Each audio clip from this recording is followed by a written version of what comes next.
In just a few easy steps, Disk Cover takes you from a blank white disk to professional-looking results.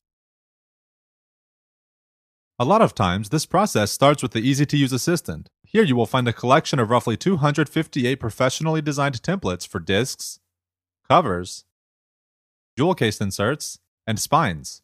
The designs are categorized by both project type and theme.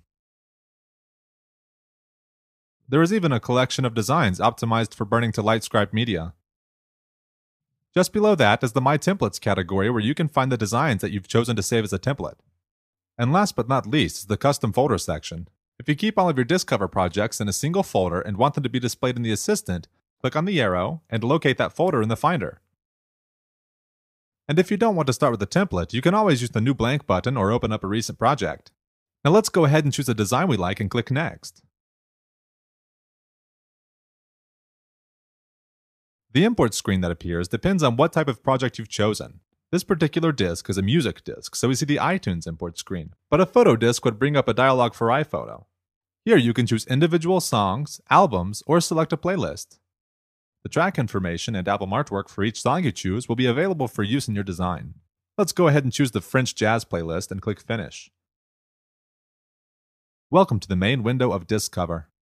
Just above the canvas are icons that you can click on to switch between elements. Take note that the info we imported in the last step of the Assistant is automatically on the design. If you wish to add an additional element, you can click on the plus button to the left and find it in the drop-down menu. To delete an element, you need to select it and press the minus button. Now before we move on to editing anything in the design, we need to choose the paper type or tray for each element, since this very well may change the element's size, which would in turn affect the design. You can do this by selecting the element and pressing the Change Layout button in the first tab of the inspector to the right. In the dialog that comes up, we see a collection of preset layouts from the most popular manufacturers like Avery. Now this list is pretty long, so you can narrow it down using the drop-down menus to the top, or use the search field below. Note that the Customize button allows you to customize the selected format. Once you've chosen the right layout, press OK, and do this for all of the elements you intend to print. Now the next thing we need to do is edit the disk and get it looking sharp. To the left of the canvas, we see a box with our song info. Using the drop-down menu at the top, we can change the way the information appears on our design. We just need to select the text box with our song info,